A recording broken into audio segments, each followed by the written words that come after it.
वो एक शेर था ना कि हम तो डूबे ही सनम लेकिन तुमको भी लेकर डूबे। श्रीलंका खुद की नैया तो डुबो ही ले गई चैंपियंस ट्रॉफी से बाहर होकर इस शर्मनाक हार के बाद, लेकिन अपने साथ वो पाकिस्तान की उम्मीदों को भी आज समंदर में बहा कर गई है और न्यूजीलैंड के सामने ऐसी करारी हार करके गई है कि अब पाकिस्तान को शायद ही कोई बचा सकता है, क्योंकि जो अब पाकिस्तान का सिनेरियो है लगभग लगभग असंभव है। न जाने कि मुझे बड़े बूढ़ों की वो बात याद आ गई कि बाबू कई बार ना वो जो देखन में छोटे लगे वो घाव करे गंभीर। मतलब कोई छोटी छोटी चीज कई बार बड़ा नासूर बन जाती है। और वैसे ही तबरेज शमशी का वो LBW दिन हो गया होता तो शायद पाकिस्तान आज सेमीफाइनल के करीब होती। वैसे मैक्सवेल आउट हो गए होते तो शायद अफगानिस्तान भी सोच रही होती कि हम अफ्रीका को हराकर पहुंच जाएंगे। लेकिन अब ना भूतो न भविष्य, कहानी ये है कि पाकिस्तान को अगर क्वालिफाई करना है तो उसे 2.3 ओवर में इंग्लैंड के सामने चेस करना पड़ेगा। Is it possible? इम्पॉसिबल। अगर 300 रन इंग्लैंड बना देती है तो पाकिस्तान को उसे 6 ओवर में चेस करना पड़ेगा। Is it possible? इम्पॉसिबल। और अगर पाकिस्तान पहले बैटिंग करती है तो उससे इतने रन बनाने होंगे कि जो इंग्लैंड है वो उससे 275 रन कम बनाए। Is it possible? Almost impossible. तो इस कहानी का मतलब यह है कि पाकिस्तान और अफगानिस्तान इस वर्ल्ड कप 2023 से लगभग बाहर हो चुके हैं। उनकी दास्तां, उनकी कहानी खत्म हो गई है। कुदरत के निजाम भी शायद। कहानी आसान शब्दों में ये है कि अगर इंग्लैंड ने पहले बल्लेबाजी कर ली तो पाकिस्तान ऑटोमेटिकली एलिमिनेट हो जाएगा। सेकंड बल्लेबाजी करने पर भी कोई खास फर्क नहीं आएगा। न्यूजीलैंड जो 2007 में सेमीफाइनल पहुंचती है, 2011 में सेमीफाइनल पहुंचती है, 2015 में फाइनल खेलती है, 2019 में फाइनल लगभग जीत लेती है, वो एक बार फिर फाइनल में पहुंच गई है। और इस कहानी का असर ये है कि मुकाबला जो है अब वो होगा वानखेड़े में, मुंबई में होगा, जहां पर मैक्सवेल ने कोहराम मचाया था। रोहित शर्मा जहां पर 5-5 बार IPL की ट्रॉफीज जीत चुके हैं, उनके सामने वो न्यूजीलैंड होगी जिसने इंडिया को 2019 में हराया था। वो जख्म बदलने का मौका है, वो बदला लेने का मौका है। लेकिन पाकिस्तान को आंसुओं के साथ अब वापस सफर तय करना है और यह सफर होगा कराची या लाहौर का, जहां भी हो। आसान शब्दों में पाकिस्तान के चांसेस ना के बराबर हैं। और इस कहानी के सूत्रधार जो हैं वो 2 खिलाड़ी हैं। एक रचिन रविंद्र जिन्होंने इतिहास पर इतिहास रच दिया। दूसरी कहानी जो है वो है ट्रेंट बोल्ट की, जिनके झटकों ने आज श्रीलंका को ऐसा झकझोर दिया कि वो बेचारे यहां भी डूब गए, चैंपियंस ट्रॉफी से बाहर हो गए और पाकिस्तान की नैया भी डुबोते चले गए। पानी पानी कर दिया। मैच में तो पानी नहीं बरसा, लेकिन आज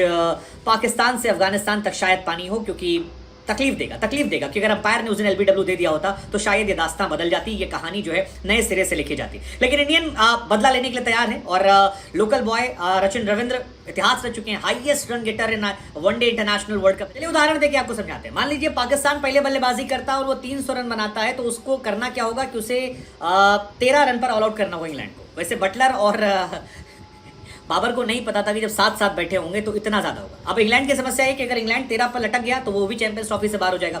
सो इंग्लैंड जाएगा कि बाबू तुम हार रहे हो, तुम हमारी बात मान लो यार, तुम ही हमको अच्छे जीत दे दो, हमारा नेट रन रेट बेहतर हो जाए, हम चले जाएं चैंपियंस ट्रॉफी में। पाकिस्तान कहेगा यार तुम 10-12 रन पे ऑल आउट हो जाओ। सबसे बड़ी समस्या टॉस की है। टॉस ही में अगर मान लीजिए इंग्लैंड ने कहा पहले बैटिंग करते हैं तो सारा खेल खत्म। 2.3 ओवर में क्या पाकिस्तान जीतेगा? तो वहां पर तो सबसे पहले टॉस के लिए दुआ मांगनी होगी। So it's almost like 99.99% Pakistan जो है वो इस वर्ल्ड कप से एलिमिनेट है।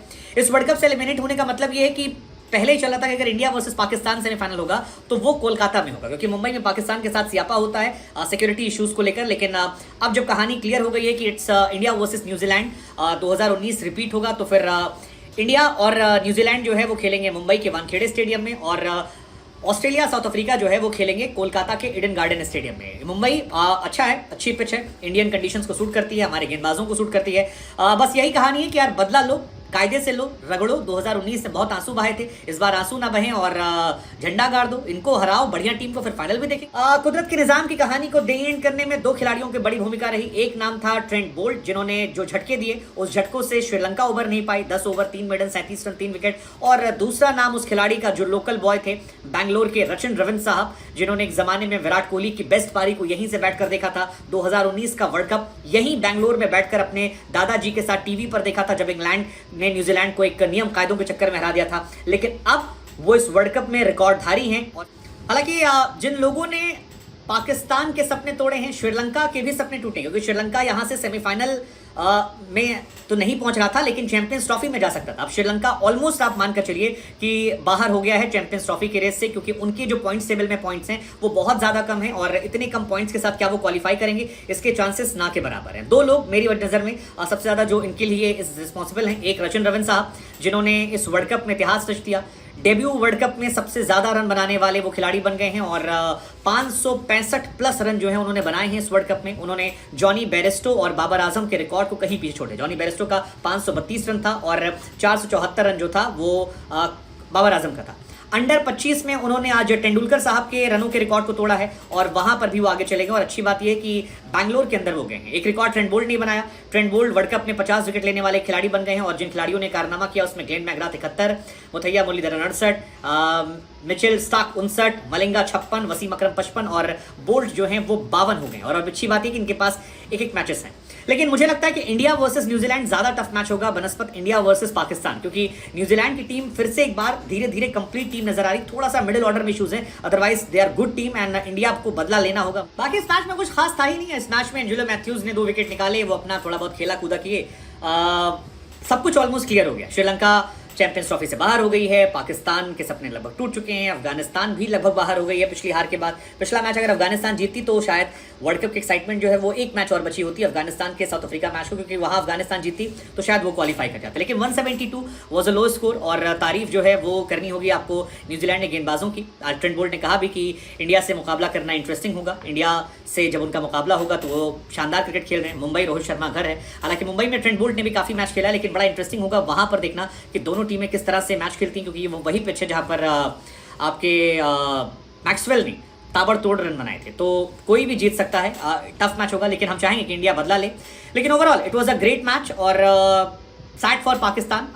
लास्ट आते आते उन्होंने थोड़ी अच्छी क्रिकेट खेली, लेकिन शायद वो काफ़ी नहीं थी उन्हें आगे पहुंचाने के लिए, और यही वजह है कि पाकिस्तान ऑलमोस्ट इस वर्ल्ड कप से बाहर है। क्या अभी भी कोई कुदरत का निज़ाम है 275 प्लस या चेस करते हुए 2.5 ओवर मैच जीतना?